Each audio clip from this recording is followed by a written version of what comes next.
Já, góð hlustendur, þetta bein útsending að vanda, órið skoð með öllu.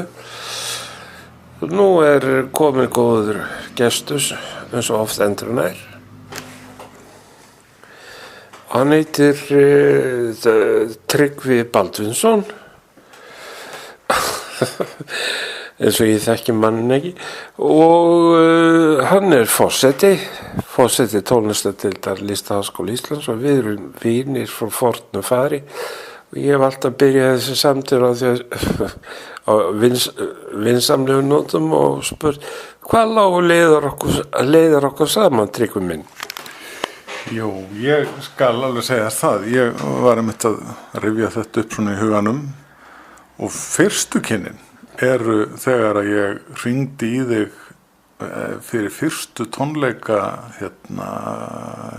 íslensku hljómsveitarinnar. Nei. Jú, ég var að skrifaði ritgerð þetta held ég í menntaskóla, eitthvað svoleiðis. Hvað? Tónleikana, bara íslensku hljómsveitina þegar hún var stofnuð og spurði bara efniskrána. Þetta nú ekki merkileg ritgerð. Ég hef aldrei séð og akkur ást að því. Ætli það hafi ekki verið, maður gerði þetta nú stundum í menntaskóla að skrifa hluti sem maður vissi að kennararnir sínir væri ekkert allt og sleipir í sjálfur sko.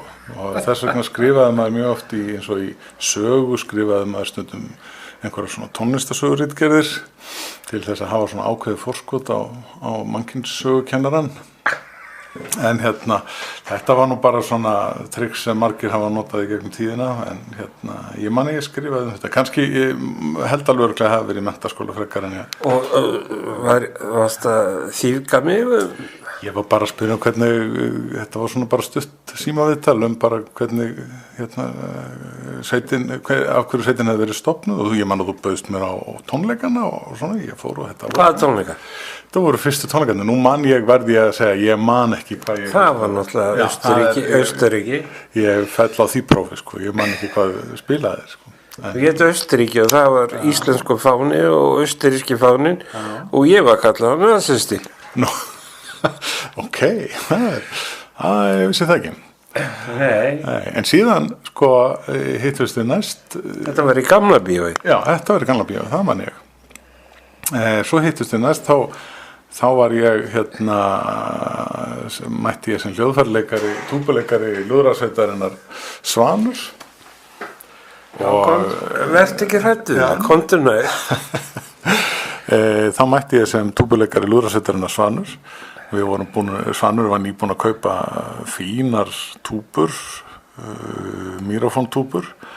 Og við vorum búin að vera í nokkrum tímum og svona, og einhverju hluta vegna þá var hringt í mig og ég beðið henni að spila... Það hefur verið symfónía. Já, það var hringt í mig og ég var beðið henni að spila aðra túbu í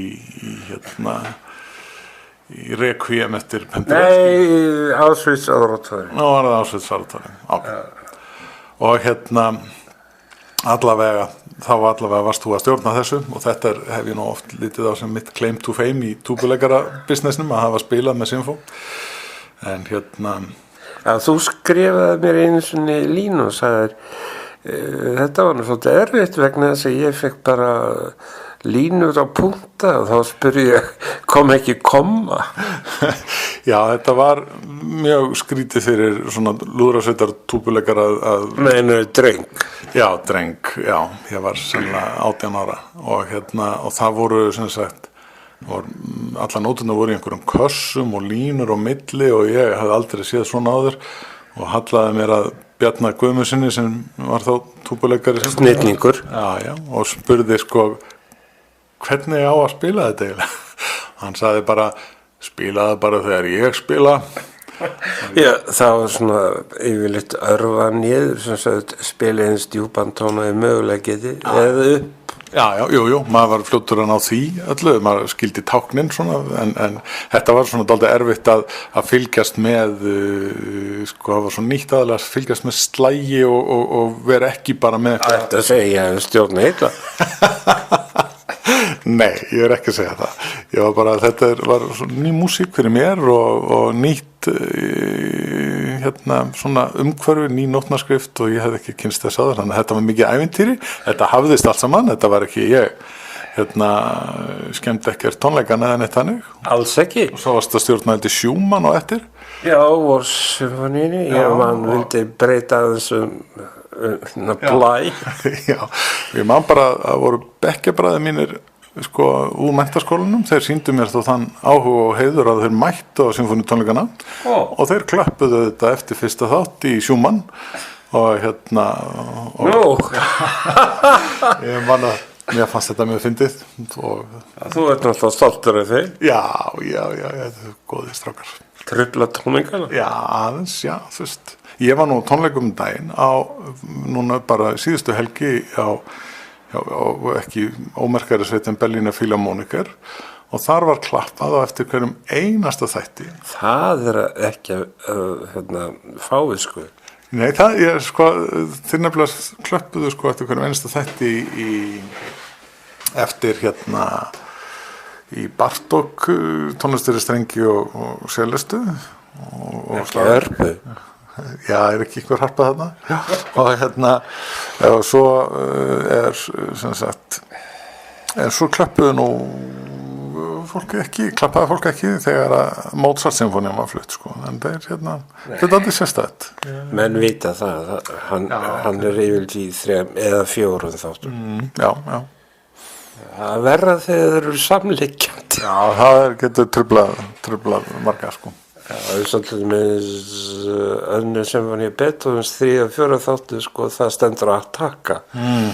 Já. Þá veit enginn hvernig þessu líkur. Nei. Svo sko, sem maður haldur áfram að rifja upp sko söguna. Já. Þá lágu leiðir okkar næst saman sko í tónfræðideild tónlistarskólans.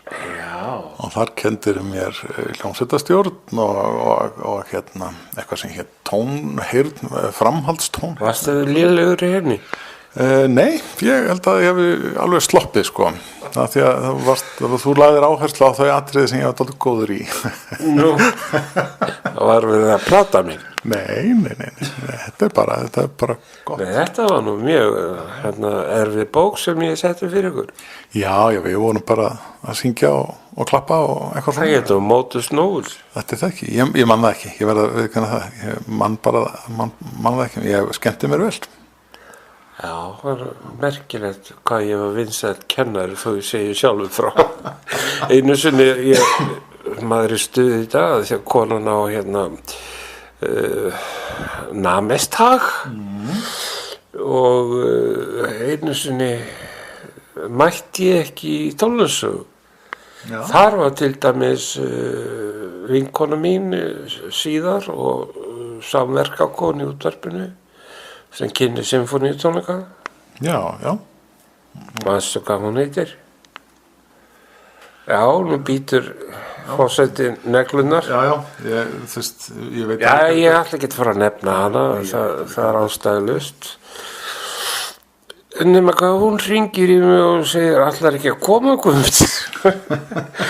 Og ég segi, 5:00, er ekki brjála veður? Nei, við erum öll mætt. Já, þetta lýsir nú bara nefndónum sko. Já, ekki síður, nei, ég meina þeim ekki síður en mér. Og ég óð skafla og keyrði eins og villisingur. Já, ég veit. Vildi nú ekki hafa tónlistsögu af nefndum mín. Nei, auðvitað ekki. Það sleppur ekki tíma. Ja, erum við þá búnir? Já, ég held að þetta sé nú eiginlega komið svona í Jú, býttu. Kom þessi menntun þín í hljómsveitarstjórn að einhverjum notum?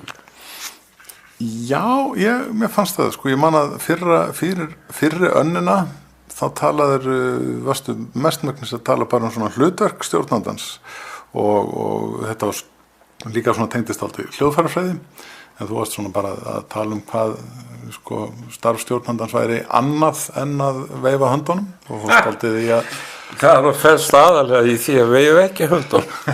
Já, Nei, ég, mér fannst alltaf gaman að stjórna, ég veit, sko, ég endaði nú þetta því síðan að stjórna lúðrasveit verkalýðsins í 10 ár. Mér er illt í bakkinu að tegja mig í það. Ég stjórnaði lúðrasveit verkalýðsins í 10 ár og Varstu kommi? Nei, ég get nú ekki sagt það, ekki kommi, en ég er af miklum jafnaðar manna ættum svona. Látó, segir hann. Já, nei, ég meina, þú veist... Hver er þessi Baldvin? Já, hann nú... Nei, Tryggvi, Baldvin, já. Já, pabbi minn sko, hann var mikill og er mikill sjálfstæðismaður og... Nú? Já. Hvað stoflækist verkalýðinu? Jú, nei, það nú ekki, ég fór ekki, valdi mér ekki lúðrasveit eftir pólitíkinni, sko. Já, nei, það var bara, og allir eru þetta í lúðrasveitinni sinni að því að það er gaman að spila í hljómsveit og það er gaman að músisera saman og það eru þetta fyrst og fremst það sem skiptir máli. Ég hætti þessu gríni. Já. Svanurinn er hans öflug hljómsveit og lendur í að valdur eitthvað svona stórfenglegt. Það er fullt til að glæsilegir lúðrasveitamúsík. Já, það er sko til mikið af flottri lúðrasveitamúsík, en það sem hefur kannski helsta sko svona eins og maður segir fræðilega skýringin á því að það sé ekki meira til af en er það að það er ekki til nein ákveðin sko hljóðfæraskipan í lúðrasveitum. Aldrei ekki sem hefur ekki fest síðan eitt í sessi líkt og symfónía. Já. En skulum sjá hvað var hljómsveitin stærst undir þínu stjórn? Hvað nú varstu með saxofón og bákur og alles? Já, þetta er auðvitað sko stórar lúðrasveitir geta alveg verið orðið 60-70 mann sko og auðvitað bara upp úr. Varstu með svoleiðis? Verkalýðurinn var mjög stór þegar á tímabili þegar ég var með hann og við höfum örglega verið um 50 held ég alveg örglega. Og hvað spilar þú stærst? Eitthvað eftir Vaughan Williams eða eitthvað? Já, Fanfare for the Common Man? Nei, við spilum það nú held ég ekki, en við spilum, ég reyndi alltaf að velja sko, orginal blásaramúsík. Já, ég finnst að veita það. Hámenntaði maðurinn. Já, og það er allavega bara mesta svona áskorunin og eða útsetningar sem tónskáldið sjálft hafi gert að verka. Lát oss heyra verk. Já, þú mennar, býta nú við. Það er auðvitað standardin sem sannlega alla lúðrasveitir spila. Súsa? Fyrir það auðvitað, en það eru svíturnar 2 eftir Gustaf Holst sem eru svona eiginlega fyrstu Royal Music? Já, fyrstu alvöru svona standard lúðrasveitartónlistinn. Vaughan Williams skrifaði þetta mjög flotta músík fyrir blásarasveitir. Við spiluðum eitthvað að því, við spiluðum svo er það annars svo til dæmis verk sem reyndar við spiluðum ekki, við keyptum nóturnar að því. Lögðu ekki í það? Já, það var bæði það er og það var vantaði líka Hammond-orgelið. Ringi mig. Nei, það var sirkuspolkan hans Stravinski, já. Og það fór fyrir alveg tönnum sögum. Ég var að leita. Var það með Hammondi? Já, það er nefnilega eða svona bíóorgeli. Skrifaði hann það fyrst fyrir sirkusbandið eða skrifaði hann það fyrst fyrir hljómsveit og útsetti fyrir sirkusband. Heimildum ber ekki saman, þannig að ég hef nú reyndar ekki farið inn einar svona frumheimildir en Ég held að ekki verið búið að finna upp Hammondið þá. Jó, eða einhvers konar bíóorgel sko. Já, ég held það. Wurlitz Hef. Það ekki. Nei, En spiluðu einhver tíma Charles Ives. Það er nú mögnuð lúðrasveitamúsík. Já, við spiluðum einhvern mars eftir hann, einhvern tíman sem var hansi skemmtilegur. Hann var alveg upp í lúðrasveit. Já, hann var samt ekki svona eins og maður myndi segja típiskur Ives, hann var frekar ungur. Já, einmitt, hann hefur vantilega verið ungur. Pappan stjórnaði lúðrasveit. Já, þaðan kom nú þessi áhrif. Í Danbury. Já, og við spiluðum líka skemmtilega svítu eftir Germaine Taillefer úr sexmenningunum með Onegger og þeim félögum í Frakklandi. Eitt af þessum kventánskuldum sem engin mann eftir. Þetta fylgir keisurum. Já. Þetta eitthvað svona, það er til auðvitað alveg fullt af góðri lúðrasveitamúsík og maður gleymir þessu nú svona þegar, þetta svona eins og í spurningaþáttunum, þegar maður veit þetta allt saman, eins og þegar maður einhvern veginn þarf að rifja þetta upp, þá allt í einu einhver svona smá hindrun fyrir. Mér veist bara full ástæða til þess. Já, þetta er bara mjög gaman að rifja þetta upp. Varstu góður? Ég veit það ekki, á sumum sviðum örugglega. Fékkstu skammir? Ekkert svo miklar. Nei. Í blöðunum? Nei, ekkert. Þetta var bara gleði? Já, við vorum svona að reyna að gera þetta svona á skemmtilegan hátt og nei, það var ekki, nú þetta, það var þó, þegar ég var að byrja, þá var nú ennþá skrifuð gagnrýni lúðrasveitatónleika. Allt mögulegt? Já, allt mögulegt einmitt. Nú bara pop? Já, eða bara sinfópoppið, já. Ekki neitt? Það er mjög lítið annað, en Það er íþróttafréttir? Já, það má ekki gleyma þeim, hetjum. Þú lítur ekki út fyrir að vera í körfubolta? Nei. Eða tennis? Nei, ég hef ekki, ég var að spila alltaf fótbolta og ég er dómari, ég er með knattspyrnudómari réttindi og dæmdi með héraðsdómara réttindi, en ég reyndar ákvæðu að Kemur það sé vel í tónlistarskólanum? Það er alltaf Flautar út af? Já, það getur vel verið að það komið sér vel einhver tíman að geta, maður þarf að taka ákvarðanir þegar sem dómari í fótboltanum. Já, og taka þær oft mjög hratt. Varstu á hliðalínunni eða aðaldómari? Ég var aðaldómari í svona yngri flokkunum og línunni stundum í eldri. Hvernig þetta það í? Ég bara mér fannst Þetta alltaf að stjórna? Já, það geti verið. Það sé einhver komplex bara að vilja alltaf vera að stjórna. En það ég hafði bara og hef enn auðvitað mikinn áhuga á fótbolta þó að sé þetta var nú dálítið þegar strákarnir mínir voru að æfa sér. Þú ert góður í munnlegum fótbolta, svo ég. Já, það geti verið, Ég gat alveg sparka bolta, síðan meiddist maður aðeins og hætti að spila fótbolta og þá hættum. Lág sér skjus. Já. Svo en þannig bara þannig að maður svona, fótboltinn er svo skemmtilegur og þegar maður gæti ekki leikið sér í honum lengur þá nætti maður einhvern veginn ekki að gera neitt annað. Ég spurði einu svona vinn minn sem stjórnar einu fyrsta flokksliðunum. Hvað gerir þessu svörtu sem er alltaf að veifa flöggum? Já, ok, það er þú kannt þetta mikið í fótbolta. Já, ég tek eftir þessum mönnum. Já, þetta mjög mikilvægt. Ég var einmitt akkurat einn af þessum með fánana og þetta mjög vannmetið og sumuleyti fannst mér erfiðara stundum að vera aðstofudómari eða línuverður heldur en aðaldómari af því að það eru svona maður þurfti að fylgjast með ákveðnum hlutum og hlaupa mjög mikið hlaupingi Já, þetta er ekki, ég taldi þetta ekki eftir mig, mér finnst þetta mjög gaman þetta var bara, þetta er bara þetta er líka erfitt. Þú nú mist nokkuð kíló við það. Eflaust, vildi ég þetta en þú hérst áfram að stjórna lúðrasveitinni. Já.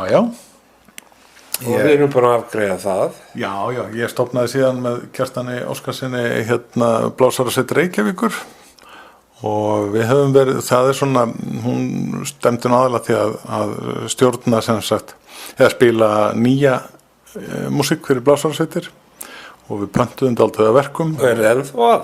Hún hefur ekki verið aktív núna í nokkur ár, bara af annríki okkar tveggja við. Ja, þetta er það dæmið ekki að 10 ára tímabil. Já, það er svona, þetta var, nú sittum við báðir sem stjórnendur í sitt hvoru skólanum og höfum eiginlega engan tíma. Þið stjórnum skólum? Já, en við stjórnum ekki lúðrasveitin á meðan, þannig að það tekur tíma. En hún er lifandi en þá sko svona nafninu til og við erum með allskins plön sem hérna sem hjá hverjum hafið þið pantað tónverk?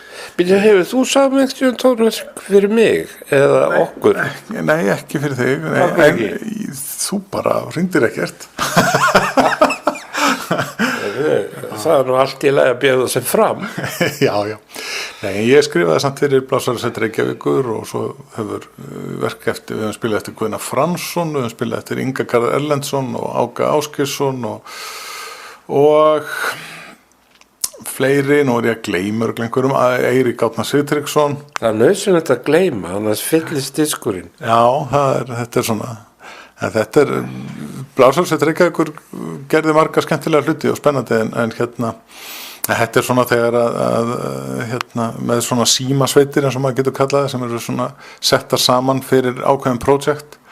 Það er mjög auðvelt að fresta einhverju því að það er ekki Það er ekki að hætta að hringja. Já, og svo bara er þetta líka alltaf spurning einhverja peninga. Þó að það sé ekki peningar í þessu fyrir okkur sko, þá eru þetta alltaf einhver kostnaður, það var verið að kaupa nótur og pantanótur og borgatónleikasali. Já, borgatónleikasali og leigja slagaverk. Og með þjálpara. Og svona, já, akkurat. Þannig að þetta kostaði alltaf peninga. Og Þetta er ekki gaman að rifja þetta upp? Jú, þetta er fínt.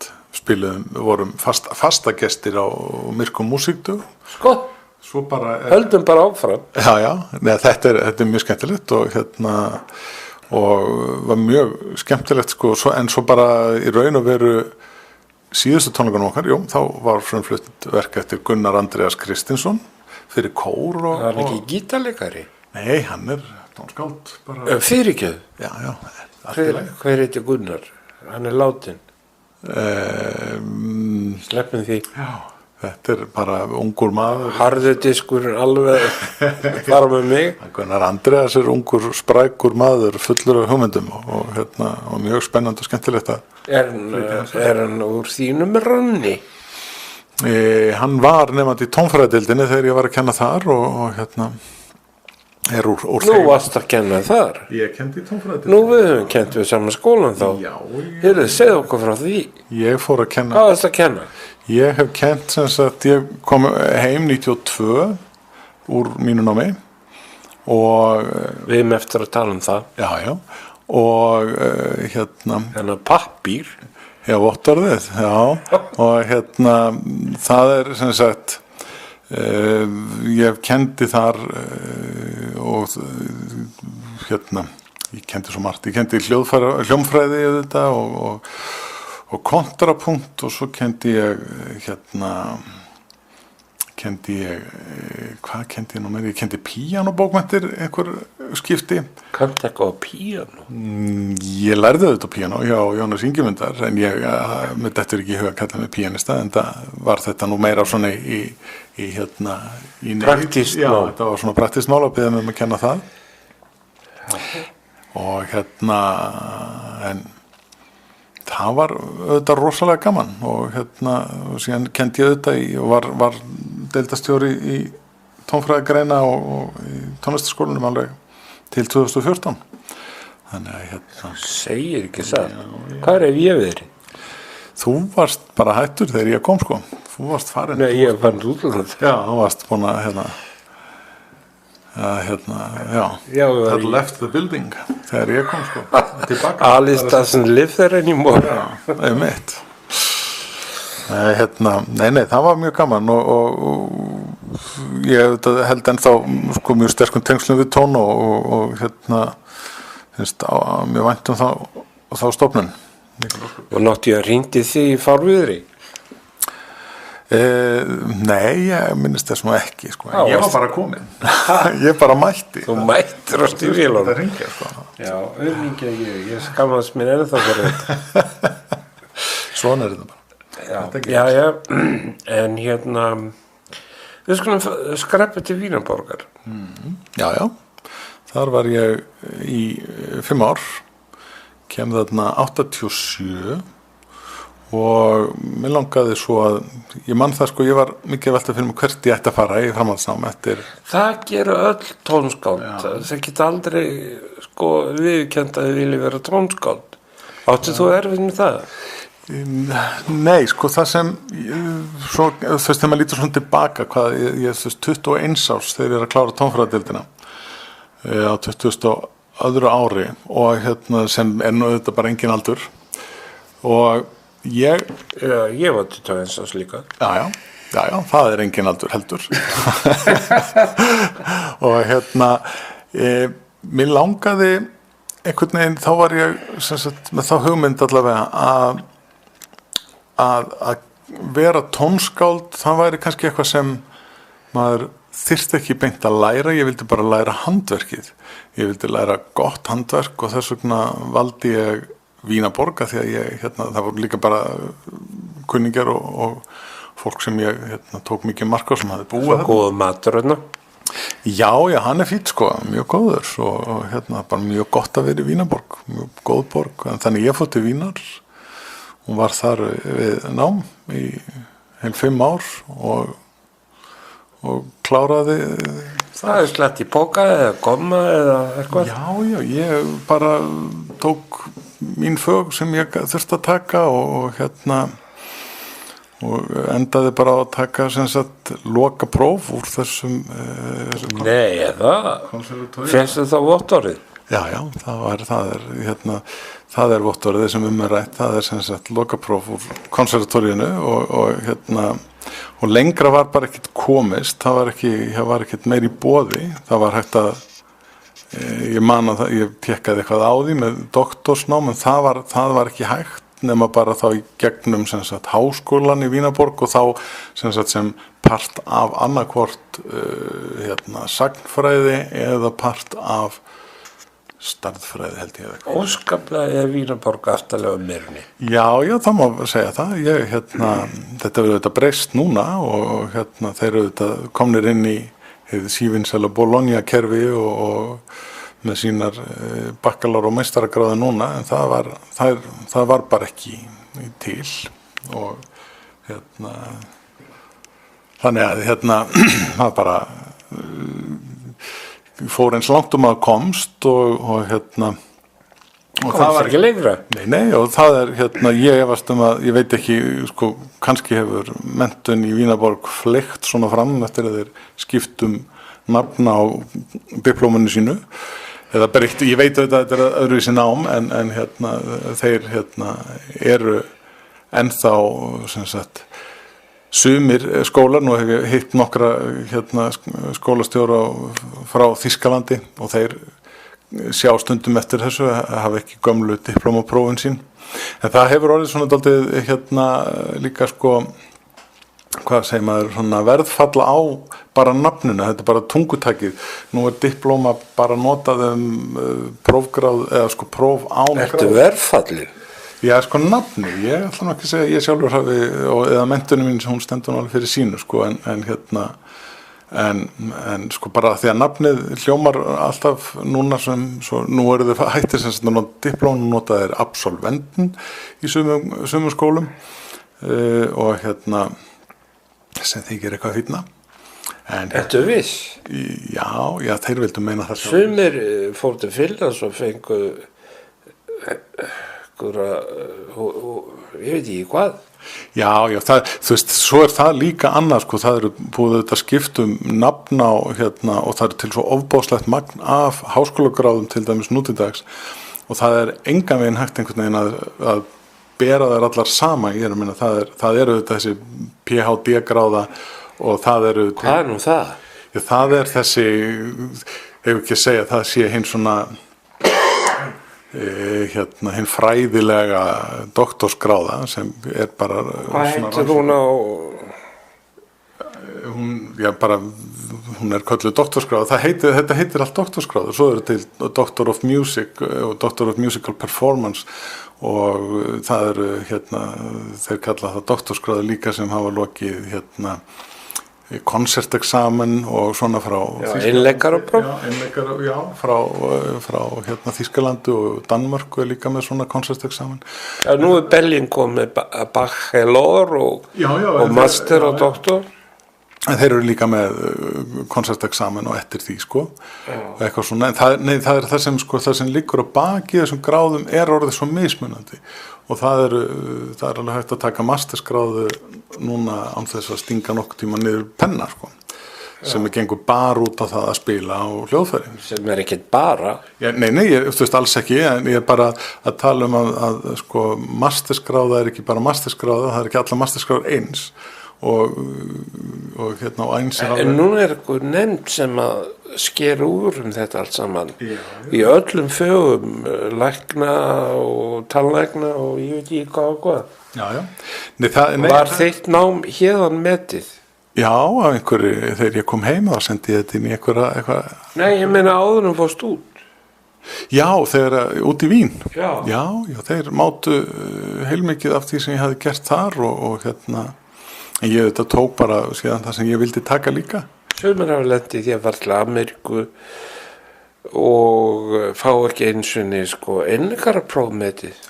Nei, það er auðvitað vandinn er auðvitað alltaf í þessu listnámi performancein að þá skiptir engu máli hvort þú mætir í inntökupróf með bakkalárpróf eða bara framhaldspróf í tónlist eða eitthvað annað. Þú alltaf bara metin eftir þinni performance og það geta verið aðri standardar og sem gilda þar í svona inntökupróf. Það er alltaf inntökupróf í tónlistarháskóla. Ég veit mann sem að klára einleikarapróf frá tónu og að setja á fyrsta ári bachelor. Já, það þetta. Hann hætti. Já, það þetta. Og nú misbóðið. Já. Það er bara skiljanlegt, en svona er þetta bara. Hann var bara einleikari. Já, hann var bara einleikari. Nei, ég var ekki, og vil alls ekki tala að það séu sem sagt einhvers mismikils virði þessar gráður, alls ekki. Þær eru bara orðnar svo mismunandi, það er hægt að mennta sig á misjöfn með, hvað segir maður, misjöfnum svona áherslusviðum, að það er ekki alltaf það sama, doktor er ekki alltaf sama doktor. Þannig að það er... Hvað áttu við? Nei, eins og segið, það eru doktorspróf þar sem er doktorsgráða sem býr... Það gera lítið úr mér? Nei, ég vil alls ekki gera lítið úr neinum. Það er bara að það eru orðnar svo margar tegundir af gráðunum. Nóþrælaður maður? Já. Veistu af hverju við erum að tala um þetta?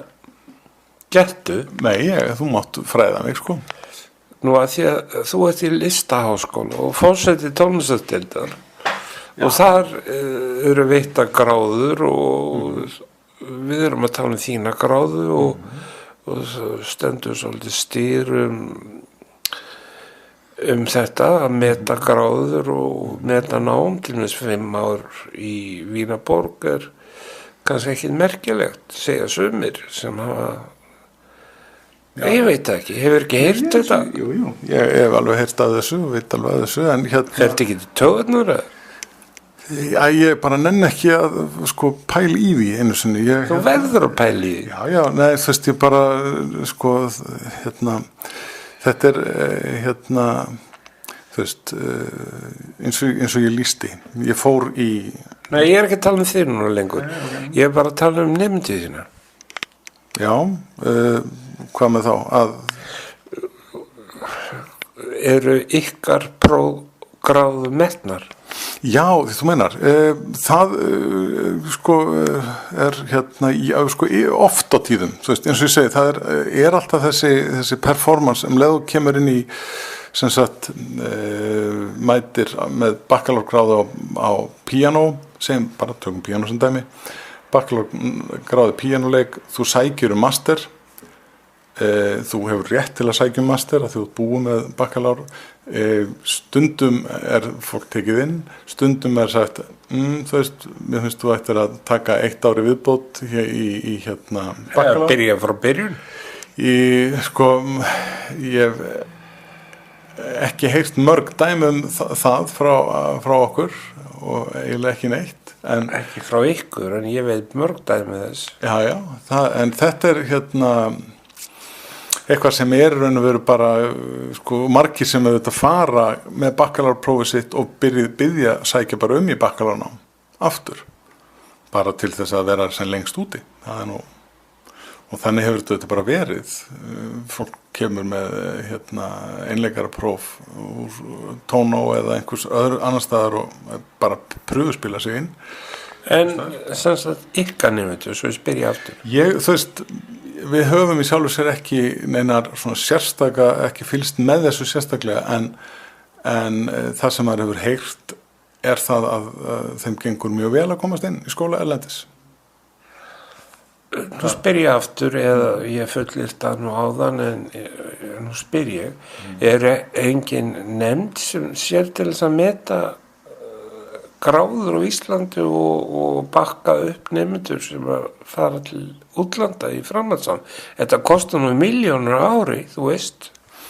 Já, það þú veist, við erum auðvitað tekin út, sko, við erum búin að standast auðvitað allar gæðakröfur, hvað var þar, við erum tekin út af erlendirum aðilum og þau staðist þá skoðun með sóma og námið skilar nemendum okkar inn í skóla, bestu skóla erlendis. Veistu einhvern sem hefur lent illa í því? Ég heyrði einhvern þú veist, bara sem ég vissi ekki af, ég heyrði bara einhverju sögur í sumar af einu nemenda sem hafði mitt lent í einhverju svona, hafði alltaf að sækja mig í master en var settur inn á bakkalárstig. Þetta er náttúrulega óþolandi. Já, þetta held ég getur bara líka gerst hvar sem sko. Og ekki það sem neitt merkilegt að vera mastersnemend, en þegar menn eru búin að leggja allt þetta á sig frá 7 ára aldri og svo framvegis, að þá finnst mér að skólinn þeirra eigi að bakka það upp. Eða ráðuneytið. Já, við, þú veist, sem að fara nú svona út í bara fagmálin. Fagpólitík. Já, þá, þú veist, bara standast okkar hæfni við með, þau sem sagt standast allar skoðun og við höfum fylgt þeim. Og fylgið þeim eftir minni? Já, þetta, við gerum það. Hvernig? Sem sagt, við bara kennum eins og við þurfum að kenna þá nemendur læra það sem við þurfum að læra til. Þið með eitthvað pappír? Eitthvað viðurkenndan pappír? Bara með sitt bakkalár skírteini frá okkur. Það gengur það eitthvað? Sko, eins og ég sagði áðan, þá eru bakkalár í listgreinum skiptagráðurnar ekkert svo miklu máli, þetta er bara eigin hæfni. Þó þau hafi staðist hæfniskröfur hér heima, þá ekki þar með víst að allir samþykja þessa hæfniskröfur og þannig þetta bara allstaðar.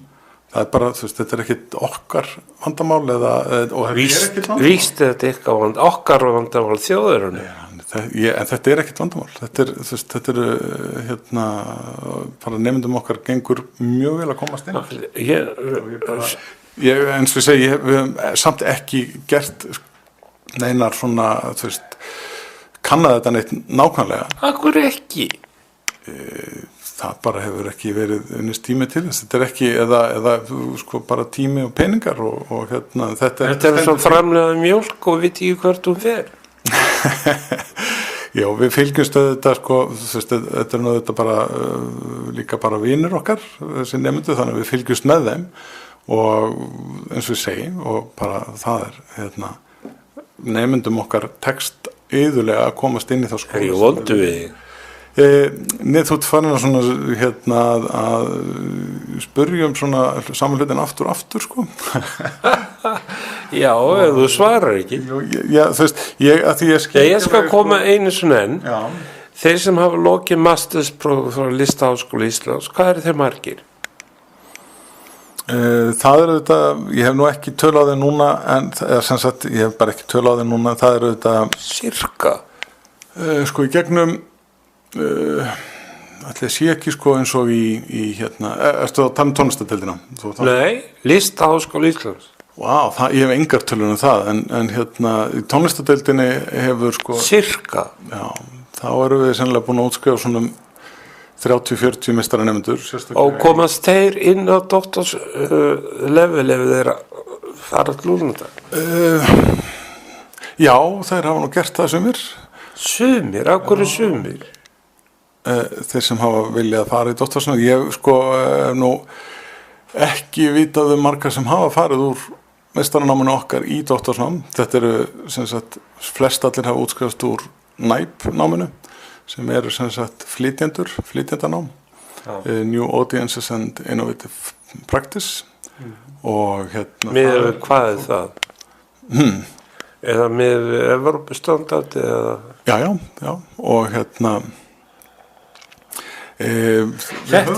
Þetta fylgir jobbur að vera forseti deildar. Þú eru að svara svona spurningum. Við erum vinur og allt það, en ég verð að ganga eftir þessu. Það var stofnameistaranám í tónsmíðum og það dó af því að það kom enginn í það spurðist ekki vel út og þannig ég veit ekki alveg hvað varðum þá nemendur. En við endurrestum það núna og nú eru að útskrifast fyrstu nemendurnir úr því í vor. Það verður gaman að fylgjast með þeim. Já. Að vera doktorsnemi í tónsmíðum þýðir það að maður getur að helga sér tónsmíðum í 4-5 ár. Já, þannig að við höfum engin dæmi tónskáld sem hefur klárað masterspróf hjá okkur sem hefur farið út. Það bara hefur ekki gerst, No comment. Já. En bakkalárnemendur margir hverjir hafa farið frá okkur og farið í mastersnám erlendis og klárað það og eru orðnir eða eru í doktorsnámi núna. Það eins og alveg. Skiptum umræðum, stónu hundleður á mig. Segðu mér annað. Námskrá Listaháskólans, hún góð eða vond? Hún teljum við bara mjög góð og það hún nýtískuleg? Já, ég myndi segja hún sé bara nokkuð bara nýtískuleg. Hvernig lýsir nýtískulegri námskrá? Svona græn. Já. Ég er nú bara með hana hérna. Við getum byrjað til dæmis að segja að það hefur aldrei verið hægt að... Hver samdi þessa námskrá? Þetta bara kennsluskrá frá tónlistardeild Listaháskólans og það kom þetta mjög margir að því að semja námskeiðslýsingar, það eru kennarar og fagstjórar og... Þetta heilt árat? Já, þetta hefur aldrei verið hægt að læra eins miklu... Lestu tónsmíða námskrána? Ég er svolítið spennt Já. Þú nú tónskáld sjálfur? Jú. Byrju nú við. Við skulum bara taka tími í þetta. Það sem eitt sem að því að hafa nú verið stoltið í umræðinni að Það hætti við? Nei, að deildinni hafi verið eitthvað svona breytt og það var hér á tímabili. Hvað breytti henni? Henni hefur oft verið breytt ef við gera það þannig og en það voru brautir eða svokallar línur sem voru búnar til fyrir nokkrum árum í sviðslist, tónlist, kvikmyndatónlist og upptökustjórn. Þessar línur eru ekki lengur. Af hverju ekki? Af því að þær stóðu engan veginn undir nafni. Það voru hétu kvikmyndatónlistin í raun og veru gastu farið í gegnum kvikmyndatónlistanám og aldrei saman. Og hvað fleiri deildir stóðu ekki undir nafni eða afkimar? Við slöktum á þessum línum en öll námskeiðin sem voru kennd eru kennd ennþá. Þannig að það allt sem stóð nemendum til boða þannig áður fyrir hérna ennþá. Eru með samstarfi kvikmyndaskólan og leikhúsin? Við höfum við erum nú ekki samstarfi núna við leikhúsin sjálf. Af hverju ekki? Við höfum bara ekki, það eru atvinnuleikhús sem eru, og það hefur aldrei verið formlegt samstarf. Mótsagt var alltaf í leikhúsinu. Það hefur aldrei verið samstarf við þessi leikhús, það hefur aldrei verið formlegt samstarf við kvikmyndaskólan. Þetta er alltaf verið, bara svona einstaklingsframtök og eru góða. og það er raunveru og það hefur ekki verið neitt beint samband við leikhúsin varðandi tónsmiða. Það hefur verið menn hafa verið að skapa sér sín tækifæri sjálf. Finnst þið það ekki misráð? Nei, það er dálítið erfitt fyrir okkur að fara að skipta okkur af til dæmis tónsmiðum í atvinnuleikhúsi. Það var gert? Nei, það var ekki gert. En raftónlist? Raftónlistin, hún stendur, við líðum með þetta bara núna fyrir mikinn peningaskort. Já. Og höfum ekki getað fjárfest í nógu miklum tækjabúnaði, en við erum með mikið að gerast á því sviði. Ég hef nú haldið þá allir poppara landsins, svo hínir sig ekki nefndir. Já, en það er svona dálítið, nú erum við með í tónsmiðunum tvær línur, eða tvær brautir innan tónsmiðana. Það eru það sem við kallum almennar tónsmiðar og svo Waterloo Station.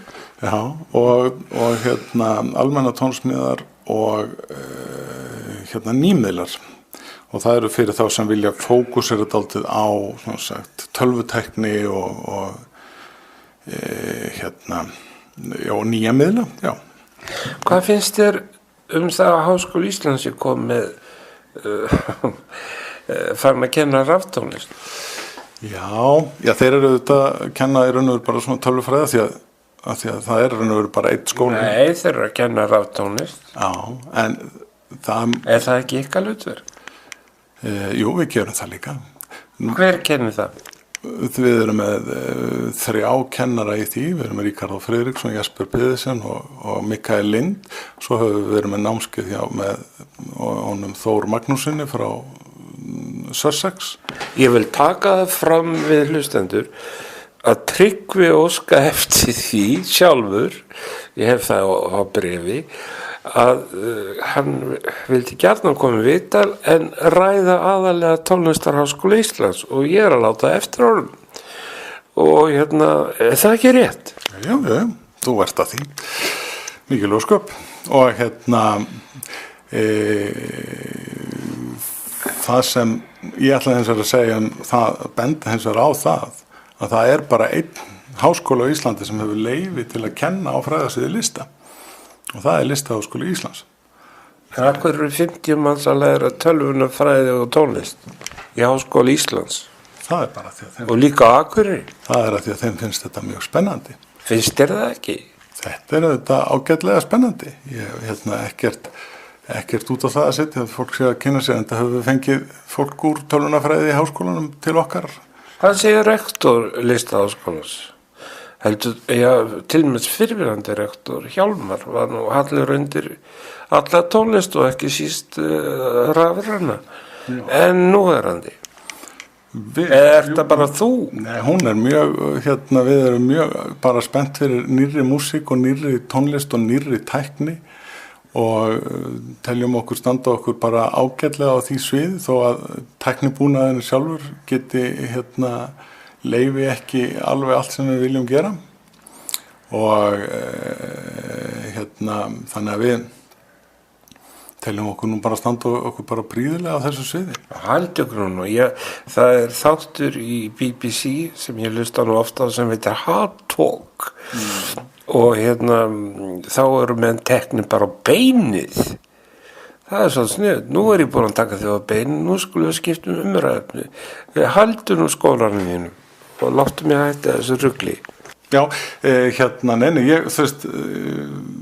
ég þarf ekkert að við getum alveg hælt skólanum mínum og deildinni minni, hún stendur sig mjög vel. Það hefur orðið gríðarlega aukning í aðsókn að deildinni. Það hefur vaxið 67% á 2 árum, og svo var allar einhverjar sögur það að fólk hafi verið að hætta í vinnu hjá okkur. Já, heyrðu það, ég neyðist til að víkja því. Það hefur engin hætt að kenna nema þetta þeir sem kláruðu samningin sinn og eru hættir, eins og Kjartan Ólafsson. Já, þú nefnir hann.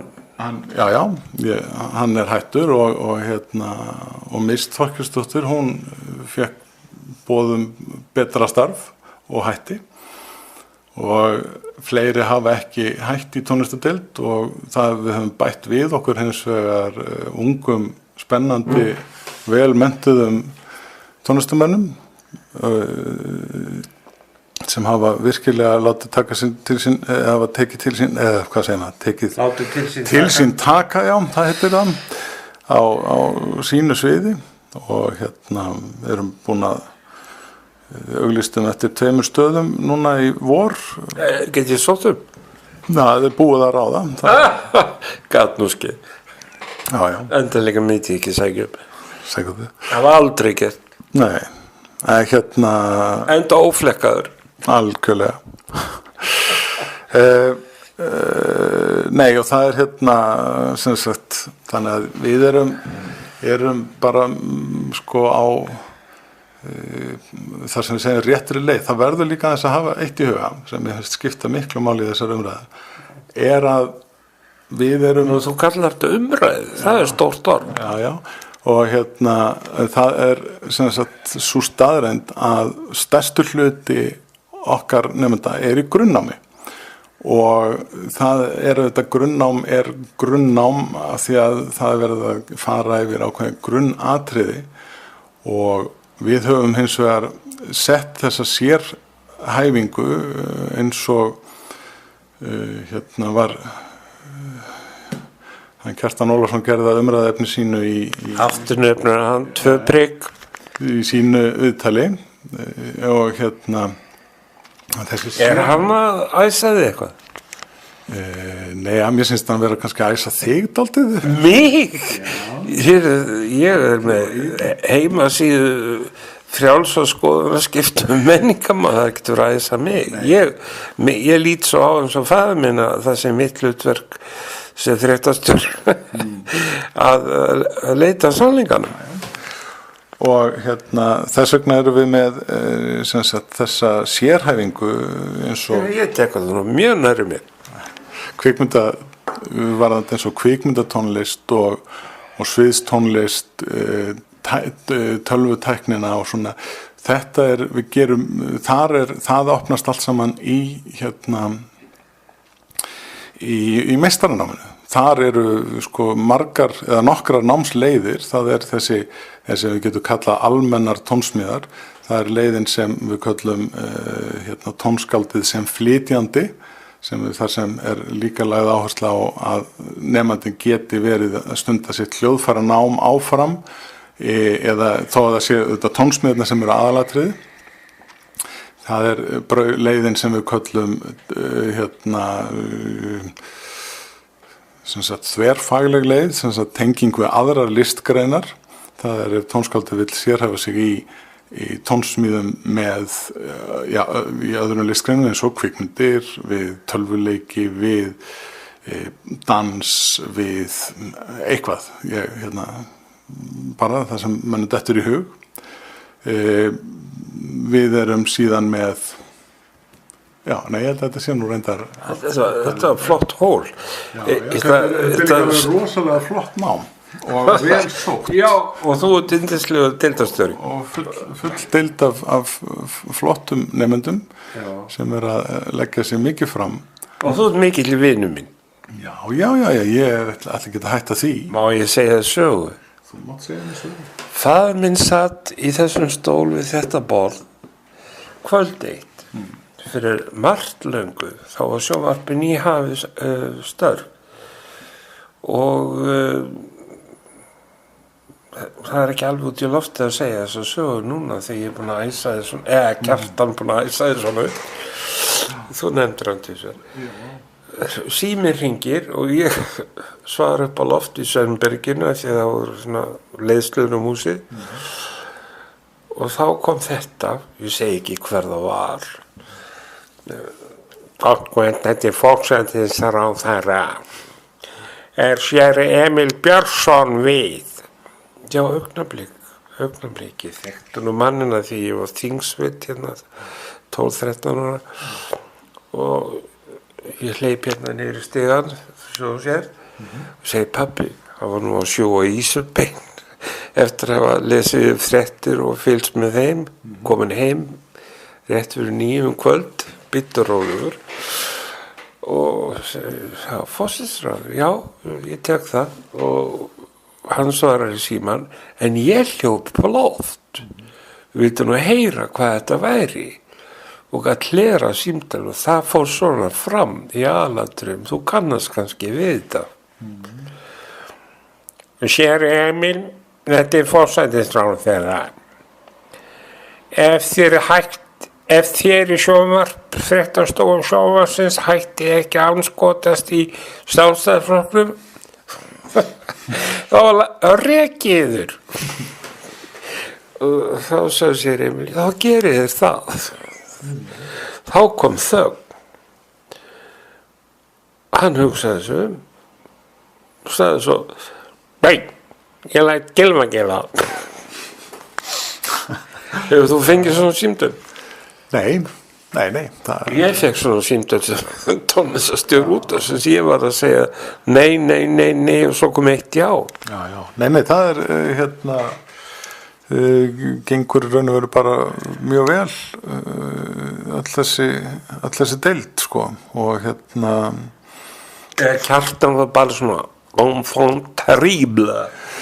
Sko, ég ber mikla virðingu fyrir honum Kjartani. Láta oss heyra. Já, nei, það, þú veist, hann er búinn að vinna alveg rosalega gott starf. Gott. Fyrir tónskáld. Við þurfum að vera sanngjarnir. Já.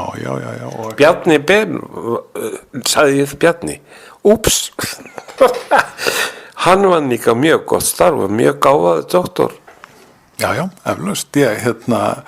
Við en sem sagt hann sem sagt þegar að Kjartan er að tjá sig tónlistadeildina þá var nú við að hann hefur ekkert verið það nálægt sko síðustu 2 árin og hefur svona held ég takmarkaða yfirsýn yfir því hvað við erum að gera og það er núna með þessu nýja fólki okkar í tónsmíðadeildinni sem hefur lagt miklar áherslu kemur í raun og veru bara með nýja hluti við erum til dæmis búum við þessi spennandi situasjón og tónsmíðadeildin okkar mjög stór hlutfallslega mjög stór við erum með núna 106 nemendum eru sennilega 30 nemendur í tónsmíðum og við höfum séð þann frábæra möguleika að vinna meira markvisst með sko tengingun á milli tónskáldana og hljóðfæralekarana og hún Berglind María Tómasdóttir sem var ráðin sem dósent í flutningi og miðlun samtíma tónlistar hefur borið svona hittan og þungan af þeirri stefnumótun og nýta okkur þessa hver er hún? Hún er tónskáld og flautuleikari og ég er bara svona illa upplýstur. Ég er svo Kjartan. Þú verður að kynna þér hana. Já, hvernig var að bjóða mér í heimsókn á einu listaháskóla? Já, þú ert alltaf velkomin. Já, ég hef aldrei fengið svo mikið símringu frá okkur. Það eru fleiri speldur en Kjartan. Já, en það er nú erfitt að komast húsið, verð ég að segja. Já, við skulum ekkert vera að blanda húsnæðinu við, það er nú mikið í gangi í sambandi við félag og húsnæðisleysi listaháskóla. Ertu eitthvað að vinna í því? Já, við erum auðvitað bara búum við þetta ástand Já, kvartaðu drengur.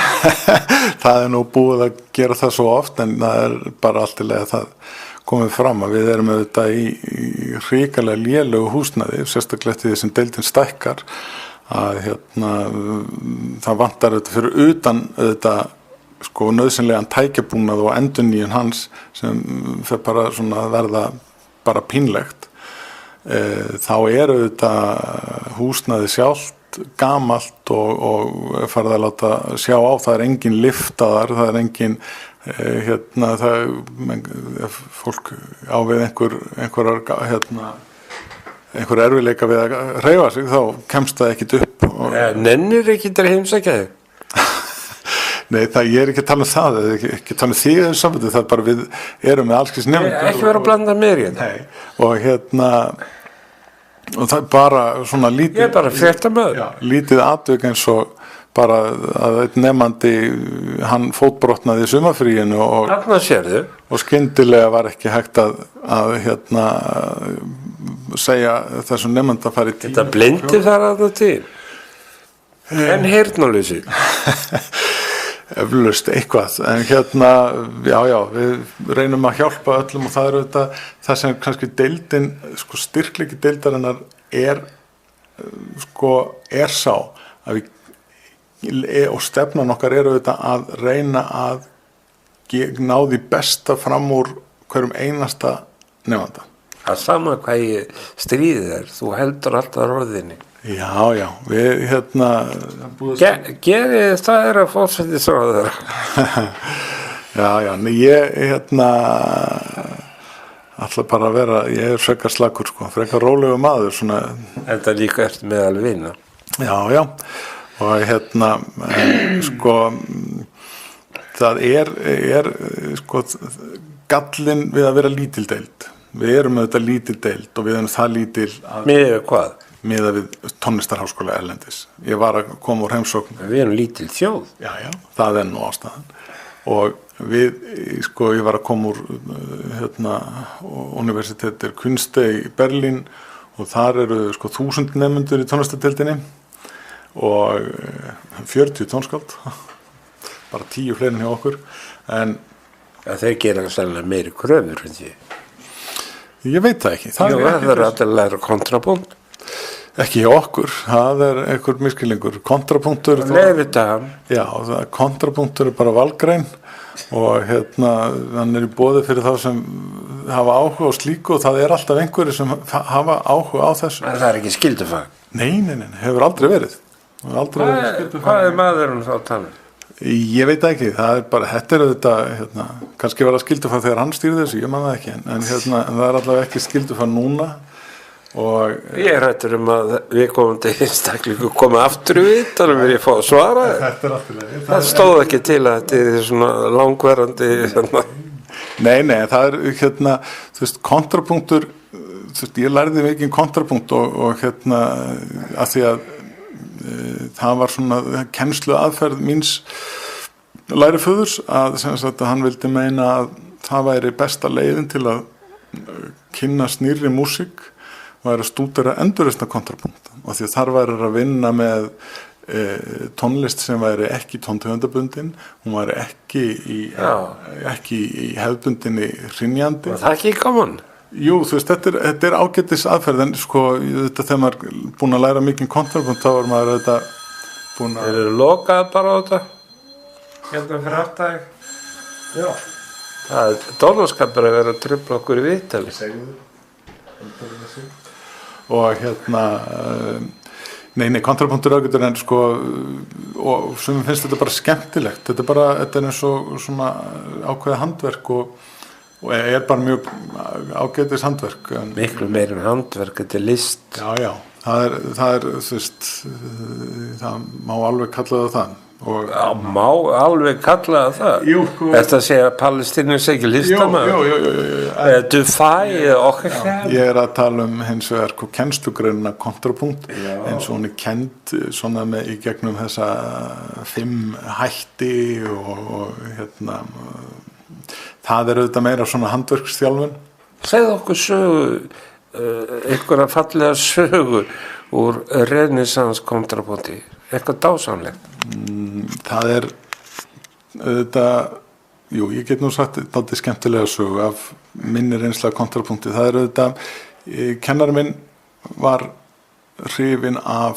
ótrúlega hrifinn af Josquin Dupré og ég er það. Hver var það ekki? Nei, einmitt, hver var það ekki? Og í þessum kreðsum, þar sem vildu stúdera endurreisna kontrapunkt, þá er voða mikið tísku að vera að tala illa Palestína. Já, alveg gammaldags. Já, hann var, sko, þó hann væri 100 árum yngri eða svona 80 árum yngri en Josquin. Ég hlusti ekki á svoleiðis tal. Já, en það má segja, sko, hann gerði bara allt rétt. Ekki eru missam Papa Marcelli.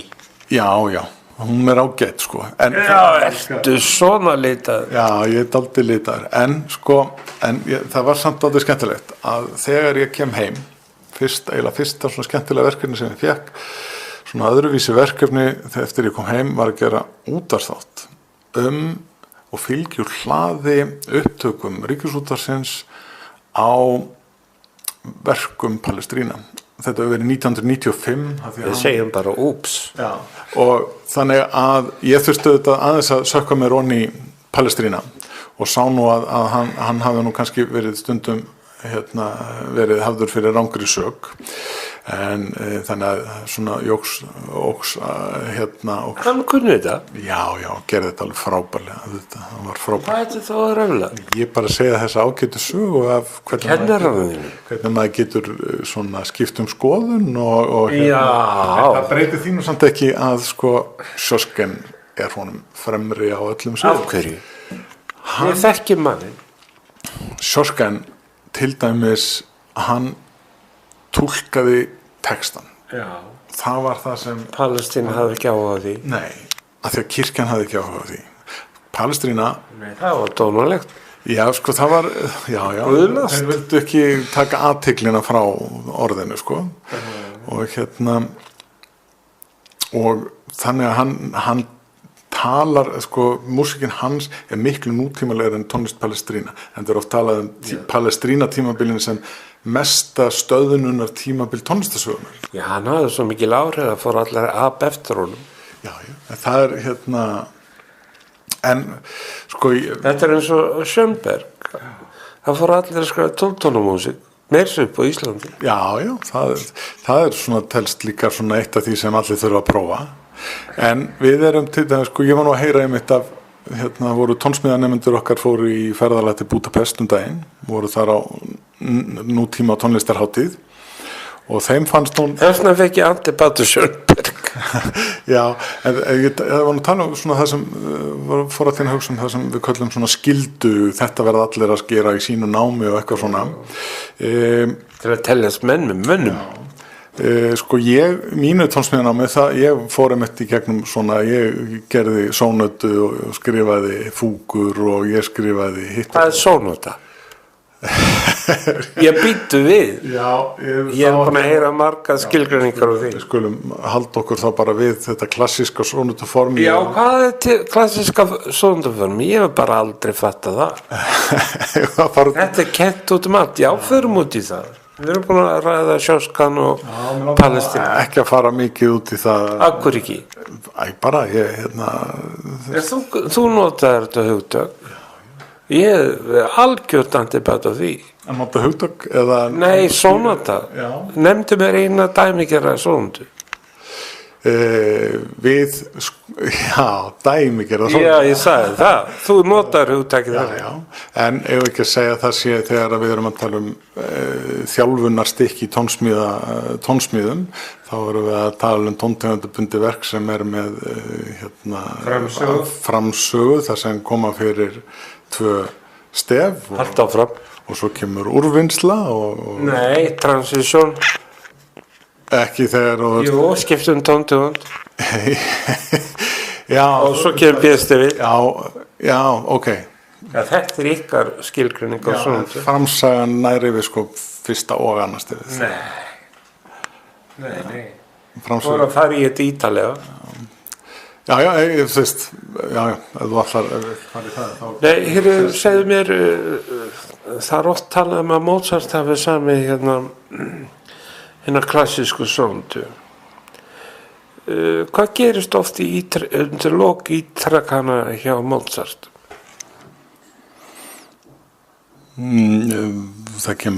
Það getur komið annar, getur komið svona míniúrvinnsla líka. Já, hann er hárrétt og fætt 10. Já, þakka þér fyrir það. Þetta situr eftir, sko. Já. Eftir að hafa kent þetta, sko.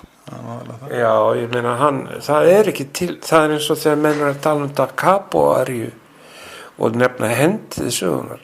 Hann samdi aldrei 2 da capo-aríur eins. Nei, þetta er nú svona eins og því, og nú verði ég að viðurkenna, ég man ekki nafnið á hennu mikla franska fúkumeistara sem skrifaði og bjó til hugtakið skólafúkan, en hann Ég vil ekkert muna það. hann ráðlagði öllum kennurum eða bað á lengstur á orða að kenna aldrei bakfúkur af því að þær voru allar vitlausar.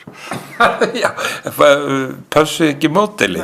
Það er alltaf einhver frávik, eitthvað tómbil sem Þannig að það er ekki til neinn klassísk fúka, ekki til neitt klassísk sónata og ekki til en til líka ef svo væri, þá er ekkert gaman að hlusta á Mozart, Händel og Bach. En nú voru konar út svo allt aðra sálmar. Nei, þetta er akademían. Já, ég var að tala um að þau voru að tala um það í Budapest. Þar væru menn ennþá í tónsmíðanáminu sínu að skikka þær í allan þennan pakka. Já, því miður. Að gera svona. Við höfum ekki gert þetta og stefnum ekkert að því að fara að taka upp þessa siði. Þannig að en við auðvitað kynnum þetta, við viljum nú að sérstaklega þegar við erum að horfa til nefndi grunnnámi og nota bene að þeir sem eru að koma í tónsmíðanám eru flest allir eitthvað sem við getum kallað byrjendur, af því að tónsmíðar eru auðvitað ekki kendar á grunnmið og framhaldsstigi. Það er hvað. Já, þetta er auðvitað áverk. Það var Mozart gammal þegar samt í fyrstu symfóníu. Ég man það ekki. Jú, 7-8. Já, eitthvað, hann er mjög ungur allavega og þetta er alveg kólgeggja, menn eru komin á gammalsaldur þegar þeir loksins fá að smíða eitthvað. Já, það er auðvitað nemendur, það er alltaf aukast auðvitað krakkar fái að semja, en svona tónsmíða Af hverju segir þau fá að?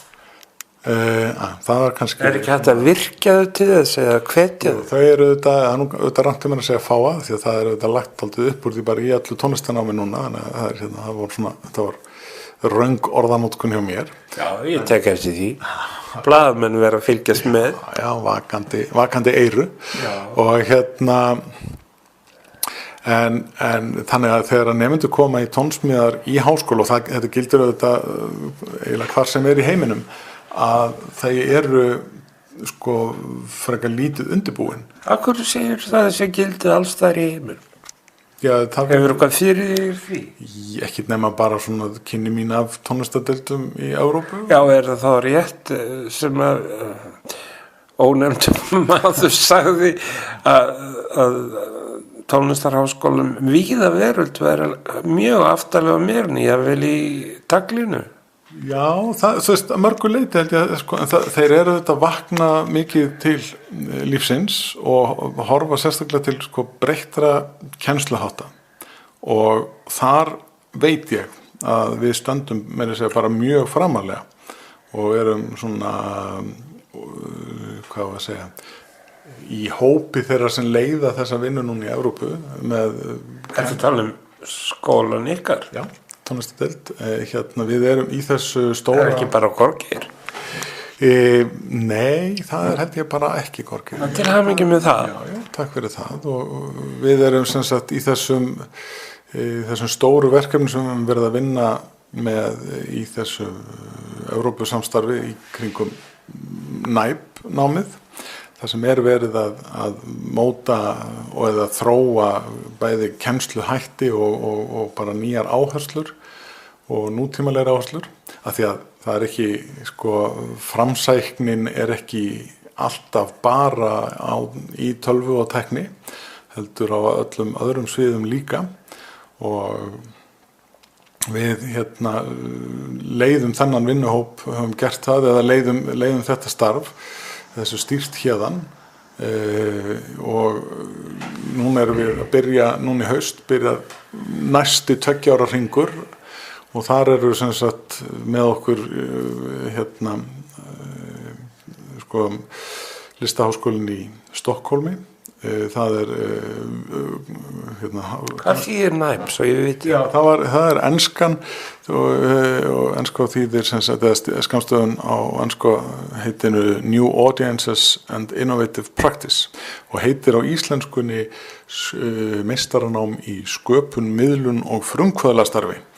en næp miklu auðveldari framburði. Hefst þetta orð fyrir í Listaháskóla Íslands? Já, þetta þekkju notum við orðið næp bara, eða næpan, það mjög skemmtilegt að kalla þetta bara næpuna og og þar erum við að byrja nýjan 2 ára hring eftir að hafa fengið mjög stóran styrk frá Erasmus og Hver var Erasmus? frá Rotterdam. Já. Nei, ég nefnir ekki verið stríða. Við skulum ekki fara að slíða mér yfir alla mannkins sögur. Nei. Og svona. Ég gaman að ég að spyrja fólk að þessu. En það nú þessi nýji hringur að hefjast og þar fókusin reyndar á sem heitir að þjálfa listamenn þvert á eða á yfir listgreinar. Sem að ónefndum að kalla Renaissance. Já, þetta vist Renaissance og það mjög gaman að við séum að leiða það. Ekki komin tími til þess fyrir löngu? Í mörgu leyti, það sagði maður á fyrirlestri hjá mér, ekki hjá okkur á ráðstefnu sem ég sótti, þá hélt hann því fram og þetta er skemmtilegt. Hann segir, ef tímaferðalangur ferðaðist frá, segjum, árinu 1910 til ársins 2016, yrðan fyrir ótrúlegu menningarsjokki, það myndi ekki kannast við neitt, það allt framandi. Nema ef hann ferðaðist úr einu músíkkonservatóríu í annað músíkkonservatóríu. Þá væri allt eins. Þá væri allt mjög svipað. Ég hef nú borið þetta undir nokkra og þeim finnst þetta nú vera... Mér finnst gott að þú sett komin í framsagnarlið. Já, við höfum, Listaháskólinn hefur alltaf verið þar. Hann nú ekki mjög gaman. Nei, en þú veist, við erum það ung stofnun að við höfum og erum stofnuð í raun og veru kringum leið og Bologna-kerfið kemur upp eða tekið upp. Hvað Bologna? Það voru að segja fólki. Já, Bologna á Ítalíu. Hvaða tónskald fæddist það?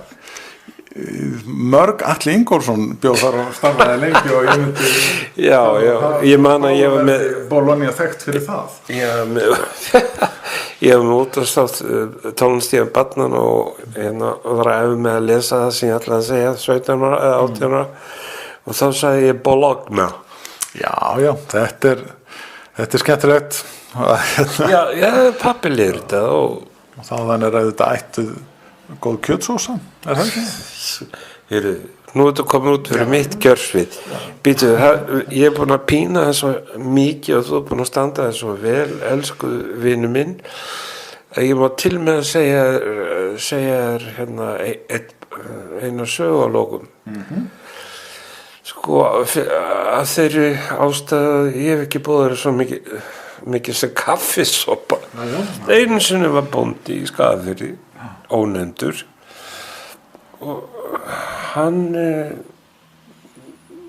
var nú frægur á ýmsu og þegar menn bönkuðu upp að hjá honum þá sagði hann alltaf hver maðurinn, hver ættar og menn svöruðu því nú yfirleitt samviskusamlega í þeirri von að fá kaffisopa eða eitthvað hressingu. Hann þakkaði fyrir innlítið og lokaði bara og fór. Svo dó þessi maður. Og frúin sem var enn ískari,